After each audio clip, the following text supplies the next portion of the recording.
Now, on 105.9 FM and streaming worldwide on the WMAL app. O'Connor and Company. It's 5:07. It's Thursday, and it's day 2 of your government shutdown. Do you know where your children are? It's fine. Traffic actually was not bad. Have you noticed? Carrie Lukas is in this morning, president of Independent Women's Forum. I should probably introduce you before I bring you onto the show. Well, how was traffic this morning? Totally fine for me. It was, clear as anything. Even with the construction, it was all right. I can't decide what I like better, the pandemic or the government shutdown. By the way, it's fine. Coming up later in the show, Katie Gorka, chairwoman of the Fairfax Republican Party, will join us. 7:35, Byron York from the Examiner, and then 8:05, Alex Pfeiffer will join us. Carrie Lukas, president of Independent Women's Forum, back from being abroad for a couple of years for family and professional reasons. But, of course, you maintained your... What is it like, Carrie Lukas, to be in Europe and run a major organization like Independent Women's Forum? You know, it's actually much easier than you think because of the wonders of technology, you know. And the time changes in your favor. Exactly, yeah. The nice early morning to get a lot of work done. Was everyone working here for IWF annoyed that they would wake up and you already had half a day's work waiting for them in their inbox? Yeah, or I feel like I was able to, pass the baton on, and then, in the evenings they were free of me. Well, incredible achievements from IWF this last year, so maybe they do better without you in the country, Carrie. Exactly. But I know that you were so focused on making sure that the issues that matter most to so many women who feel voiceless in this country because they're not reflected properly in the mainstream media or in the pop culture, and sometimes even on Capitol Hill, you made sure that protecting Title IX, protecting women's sports, protecting women's safe spaces, and making sure that a lot of issues were in the forefront of the national conversation during the presidential election. Well, I mean, it looks like you won because all of those issues were major game changers when it came time for people to vote. Well, absolutely. You know, I do think that the whole concept, this whole what is a woman question and the assault on the very concept of womanhood by the left was one of those clarifying issues. You know, I think it really went beyond this idea of obviously, there's real concerns about men being in women's spaces, sports and locker rooms. But I think it also became a proxy for, are you crazy? You know, right. people would hear, I feel like a voter who's not that engaged would hear somebody say, I think, ask this question. And they could hear somebody try to defend this idea of a man participating in women's boxing, for heaven's sakes. Yeah. And they would say, okay, I know that I don't agree with you. Like, you are not fit to lead. I have boiled down my political hierarchy of questions and sort of the gatekeeping. All right, you have to pass this test if I'm going to consider you a legitimate candidate, then the next test, then the next test. So the first two questions for any Democrat running for office now is, if you're elected, will you reverse the border policies that President Trump has been able to put in place? And the second question, can a man get pregnant? Yeah. If you can't answer those two questions properly, I don't think you're a legitimate candidate. So, I mean, listen, at the federal level, obviously, with President Trump's victory, the Title IX reforms have been put in place now by this administration. Only lasts as long as you've got a president who agrees with it. But I think that the political environment for a new president to come in and say, now we're going to let men play in women's sports, I don't think it's going to be as easy as what we saw with the Biden administration try to sneak it in. Yeah, it's one of those strange ones, though, because you do have just this overwhelming public sentiment in favor of common sense and just reality. But even though it's an 80-20 issue with the public, it's kind of amazing how the Democrats have uniformly remained in absolute lockstep that nobody has voted for any piece of legislation that would defend or challenge this idea that men can become women. Is it money? Is it because HRC, Human Rights Campaign, who's been at the forefront of these issues? It's so funny, when HRC was formed under the idea that they wanted same-sex marriage. And when they won that battle, it's like, okay, well, now what's HRC going to do?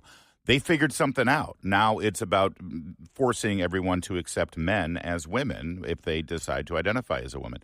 Their money, plus there's a lot of private money. There's a lot of billionaires in Hollywood and in tech. Is that why Democrats continue to do this? I think that has to be part of the equation. I do think that there may also just be, they've dug in for so long that it's hard to say, okay, forget it. They can't say they were wrong. Yeah. But there's a real question. I do think that people should be, Americans out there should be paying attention to the fact that you do have somebody like, that I'm sure that Abigail Spanberger, with 3 daughters, that there's a part of her that has to know what the right answer to this is, and that she doesn't want Richard Cox in her daughter's locker rooms. But politically, she can't say that common sense thing. Say it. Well, and that's why she's short circuits. She either avoids the question and literally runs from reporters asking it, or when she does sit there and gets trapped having to answer it, she's done it twice now. It's just gobbledygook, legalese, word salad that never actually reaches the conclusion. And you can see the panic in her eyes. And it's not leadership. But I guess that's the big question. Now that Independent Women's Forum bringing that topic to the table and making sure that nationally it's addressed, you won that fight on Election Day in 24. Title IX's now reformed. Department of Education's on board. DOJ's on board. Now it's at the states. And so immediately it becomes an issue again here in Virginia. Yeah, exactly. And we have had some success. I'm really proud that Independent Women's Voice, our C4, did a lot of work and has in 18 states now across the country. There's actual definitions in law. Yeah. Larry, it may be considered crazy that we have to go through and actually have really technical definitions of what a man is and what a woman is. Right, because you had politicians, where does it say what a man and woman is? So you said, okay, I guess we have to write it down. Yeah, I guess we have to vote on it. Yeah, absolutely, because some of those initial bills that passed that were to protect women's sports, if you didn't have that definition in there, nobody still knew what we were talking about. So it's really important to get this in law. But that still means that there's a lot of vulnerability out there. And it's interesting because I think there's some people who are tempted to think, oh, we've won this issue. We can not think about this anymore. When people are reminded, obviously, and especially we looked at some polling and did some polling in New Jersey, and there's still this tremendous impact when voters are reminded that the Democrat running for governor, does he know what a man does he know what a man is or a woman is? Yeah. And the woman who is running for governor in New Jersey, she's terrible on this issue. And when voters hear about that, they say, "Oh yeah, I don't want that stuff coming back." And you can move people a lot in terms of their support. I think you're right, and I think that's one of the things we're seeing in Virginia right now. Where this latest poll we talked about yesterday, where Winsome Sears is now down by 3 points, which is within the margin of error, which is an extraordinary political comeback. Yep. Any other party affiliation, if the party affiliation were reversed, this would be the top story in politics. In May, she was down, I think, 17 points, and now it's basically neck and neck. Excuse me.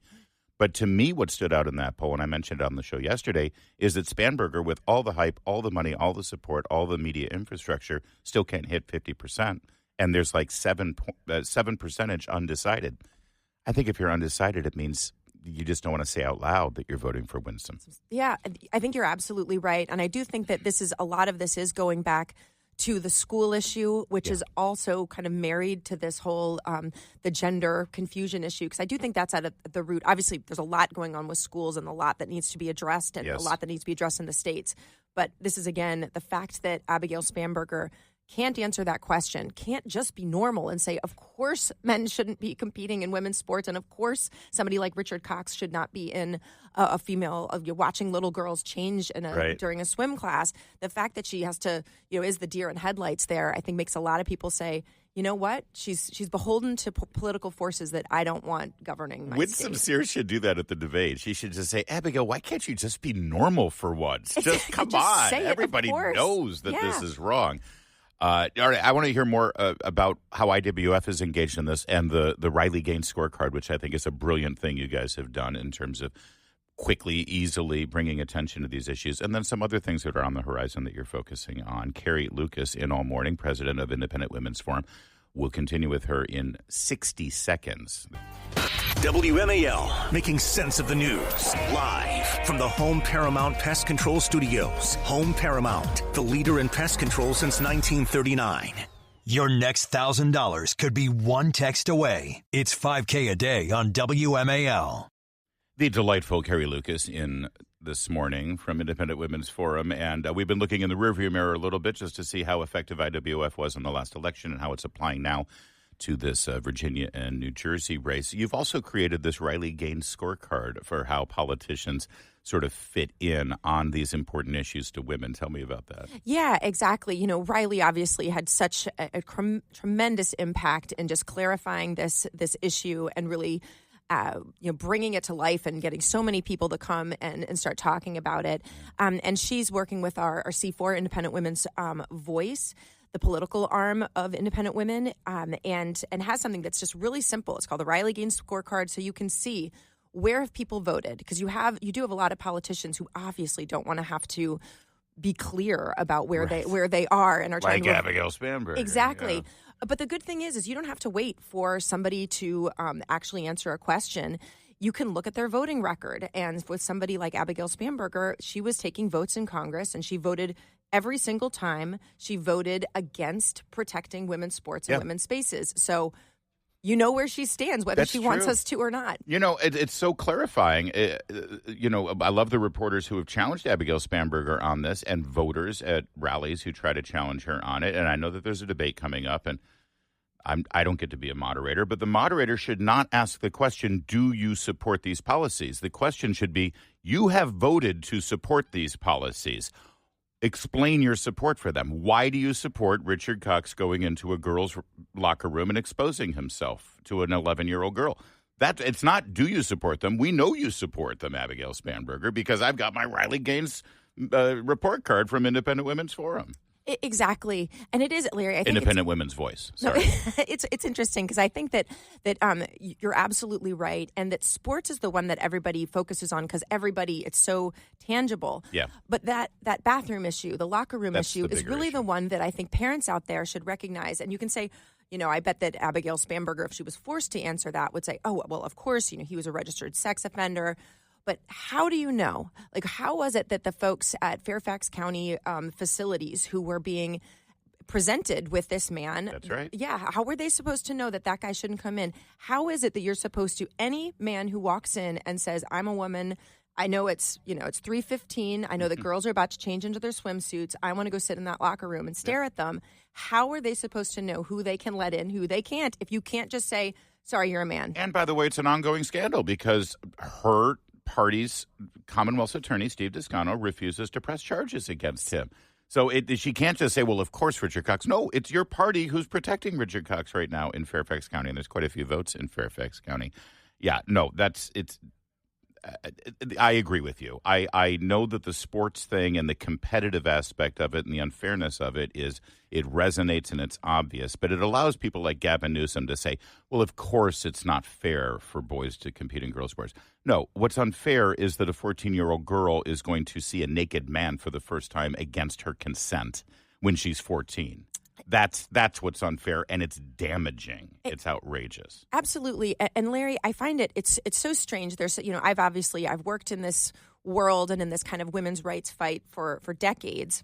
And obviously, you don't have to go back, more even 10 years to remember when the Me Too movement was saying you had to be suspicious of every single man. That's Look right. at you. Anything a man did, just the mere presence of a man meant that you were supposed to feel vulnerable and assume that guy was a sexual predator. How is it that now we have so lost our minds? I thought that was, obviously I think there's wonderful things about men and we shouldn't demonize all men.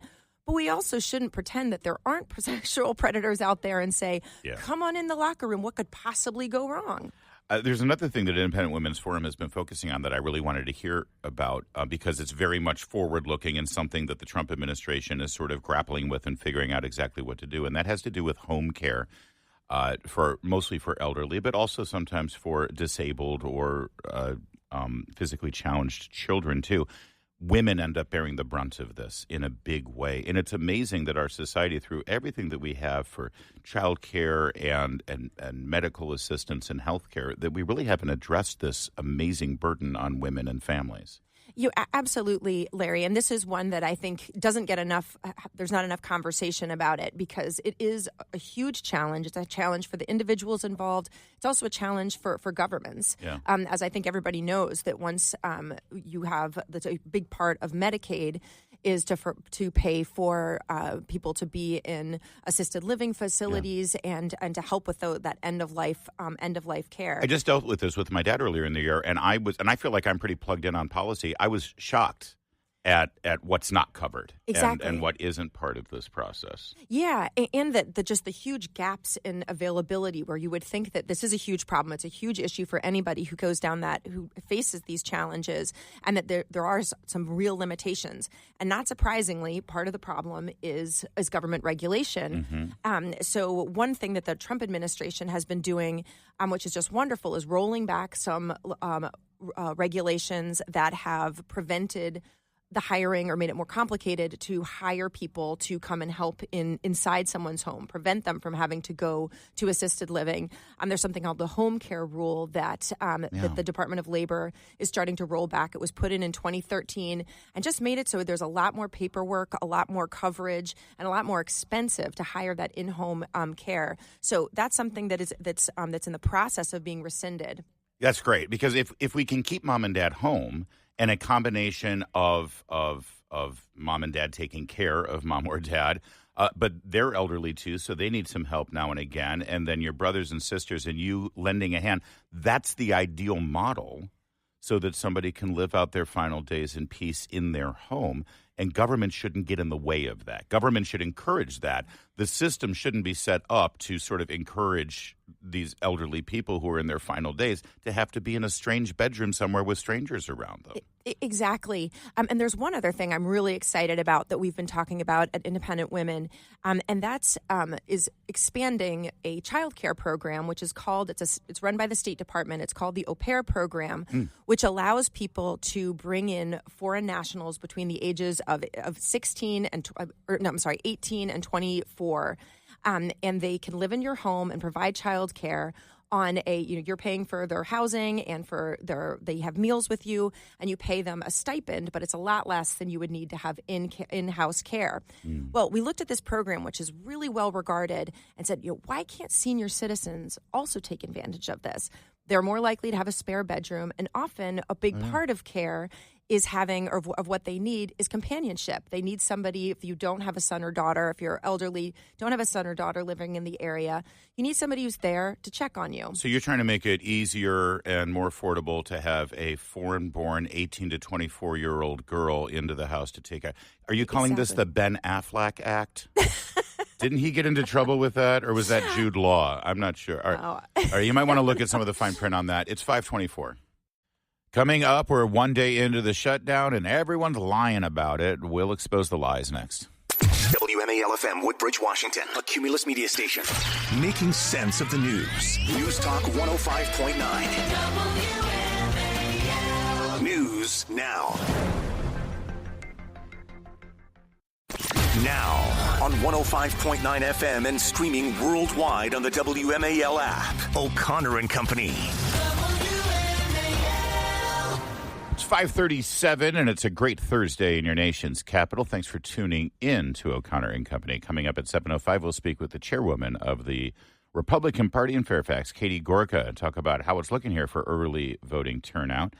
7:35, Byron York, Washington Examiner. He's got all the facts about the shutdown. And then at 8:05, Alex Pfeiffer, also following up on that shutdown. It's Larry O'Connor with Carrie Lukas from Independent Women's Forum. And Carrie, are you okay with the shutdown? Oh, I don't know. It does make it easier getting around Washington, which is a silver lining. Your husband is a government worker, as a federal bureaucrat that is living off of my tax dollars.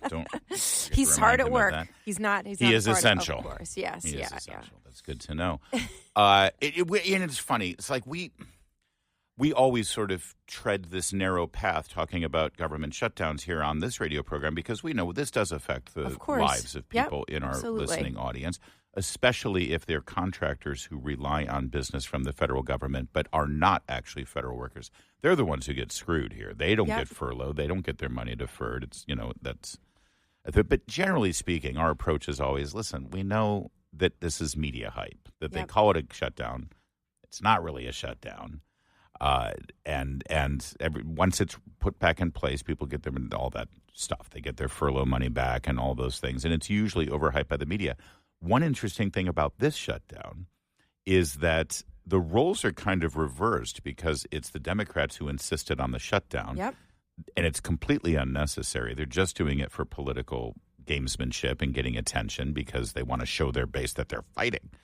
And the media in this case, like I'm seeing conservative outlets saying, this is outrageous. There's a shutdown and people's lives are at stake. And it's like conservative outlets are sort of taking the role that CNN used to take by saying how awful this shutdown is. And we're still here at WMAL, I'm taking the same approach, which is, okay, yes, there is some impact here, but at the same time, let's not blow this out of proportion, which isn't exactly how the White House is like all in on saying outrageous, terrible, Democrats are starving children kind of thing. Yeah, I mean, you're absolutely right that I think this idea of like shutting down the government is obviously just the wrong banner because most things are going to continue going on. But obviously, it's not the way you should do these things. Like we shouldn't have this is not how Washington and policymaking should operate. And the Democrats are obviously they think they have a strong hand or they want to make a show for their base. Yeah. But this is really tough for them. I mean, because shutting down the government is something where a lot of conservatives are saying, okay, if you're not essential, what am I doing paying for you then? That's the funny thing. I was speculating last week as this was looming that potentially this could be a political win for Abigail Spanberger short term. Yep. Because she could say, look at this, we have a government shutdown and it's the Republicans' fault and it's Trump's fault and all you federal workers in Northern Virginia, you're out of work now and it's Winsome Sears' fault. But the reality is it's the opposite. In fact, if Abigail Spanberger, she probably doesn't want to talk about the shutdown because it's her party who caused it. So if there are any Northern Virginia voters who are impacted by the shutdown and they were undecided, well, if you're going to be angry at a political party and take it out on a candidate, you want to take it out on Spanberger. Exactly. And I do think that Democrats have had a lot of trouble articulating what they're shutting the government down for. Yeah. Is this really about NPR subsidies? Right. This is the things that are not really like big rallying cries. And then obviously they're trying to make this all about health care. But that's so little dicey. Well, let's talk about health care because the two big talking points are Democrats are trying to health care is not affordable and Republicans have made it worse. And we're here to make it better with $1.5 trillion in subsidies. Now, and that's their talking point. The reality is that the $1.5 trillion of subsidies are an extension of COVID-19 pandemic era emergency funding to augment the Affordable Care Act, which, of course, never made health care affordable. So the reality is they're trying to pretend it's 2021 still and extend these temporary subsidies and make them permanent. I'm sorry, you don't get that done with a gun to the head of Republicans on a government shutdown. If you want to make the case that that's what the government should be doing, go ahead and make that case and propose a bill or work with Republicans on it, but not in this kind of setting. Yeah, absolutely. And Larry, I do think it's worth kind of taking the step back where the media, they're talking about these cuts to health care and this idea that, the one big beautiful bill or the working families tax cut, that it, gutted federal spending on these things. When you look at our budget and you think this is a continuing resolution that is continuing federal spending levels that are up, 50%? Joe Biden's spending levels. Exactly. The continuing resolution on the table right now is extending Biden's budget. Yeah. If you look at a graph of what our federal government has been spending, you have this huge jump in the COVID era. Okay, fine. I think that, we all understand that a lot had to go on then. There was a lot of need for federal support with so much uncertainty and business disruption. But why has that big jump? There's been no decline. That's right. That is now built into the cake, and yet the Democrats are still saying, that's not enough. We need $1 trillion more. I mean, when does it end? The government forced the economy to be shut down and forced businesses to stop functioning during the pandemic. That was government caused. They said you are not allowed to go to work. Yep. Everyone stay home, and appropriately said, and we'll help you out temporarily. Here's some, emergency funding. And now 5 years later, they want that emergency temporary funding to be permanent. And Republicans are saying, no, that's the basis of this fight here. The other talking point, of course, that you hear is that a lot of that funding goes to provide health care for illegal immigrants. Democrats say that's a lie. So who's telling the truth? Well, spoiler alert. Democrats are lying, and we'll explain coming up in a moment. It's 5:43. Mark Levin, weekdays 6 till 9 on 105.9 WMAL, making sense of the news. All right, let's deal with facts and lies here with regard to this shutdown. Here are the facts. A continuing resolution is on the table to keep the government funded past the September 30th midnight deadline for the fiscal year. It is the exact same continuing resolution that Democrats and Republicans have both voted on, I believe, 13 times until now. And it is Biden-era budget levels that they're voting on. It's, again, a temporary continuing resolution so that the final budgets that have just passed out of committee can get their final votes in Congress. Yep. That's bottom line. That's what's happening. Democrats refuse to sign on to that, even though 13 times before now they have. They are demanding $1.5 trillion of spending, most of it for what they call health care, all right? But that health care falls under a lot of different categories. A big chunk of it is subsidies for the Affordable Care Act, or Obamacare, because it is underwater right now. Remember, 15 years ago, Republicans opposed Obamacare. They said getting the government this involved in the health insurance business is going to make rates skyrocket. It's going to reduce the level of care people are getting, and it's going to force Americans off of plans and away from doctors that they like. All of that has come true. Yeah, absolutely. Every single bit of that has come true. And the only way insurance rates haven't doubled in the last couple of years is because of this temporary COVID-era pandemic subsidy that the federal government pushed through. Otherwise, rates would have gone up astronomically several years ago during the pandemic. Now, the Democrats want to continue those levels to basically artificially keep those rates from going through the roof like they normally would based on market demands, right? So let me just shorthand it for you. Democrats ruined health insurance 15 years ago. Republicans opposed it. And now here we are 15 years later, and Republicans are saying enough is enough with all of these federal subsidies artificially helping the insurance companies and keeping the rates low for citizens. We got to fix the roots of the problem. And Democrats are blaming Republicans. Democrats broke it, and now they're blaming Republicans for being right, basically. Larry, right. You know, I think that there's always, I'm so glad Yeah. you brought that, because so often when it comes to health care, everyone just knows the bad situation we're in today, and nobody looks back at how we got here. Yeah. And you're right that again and again, you look back and you say, oh, government did that, and everything got worse. And the insurance companies aren't angels in this. Of course, They made this deal with the devil, Obama, and the Democrats back in 2010 and said, oh, sure, we're on board with, because Affordable Care, they opposed nationalizing health care until they realized they could get rich off of the way Obama was doing it. And they said, absolutely, we're on board. And they have gotten rich. And all the lefties who want to assassinate CEOs of health insurance companies, listen, the deal was forged back in 2010, and you all celebrated it back then. All right, so that's that part of it. Then you've got Republicans saying, well, they want a lot of this money to go to illegal immigrants. And the only answer you're hearing from Democrats right now is, oh, that's a lie. It's illegal to give money from the Affordable Care Act to illegal immigrants. And that is true. It is illegal.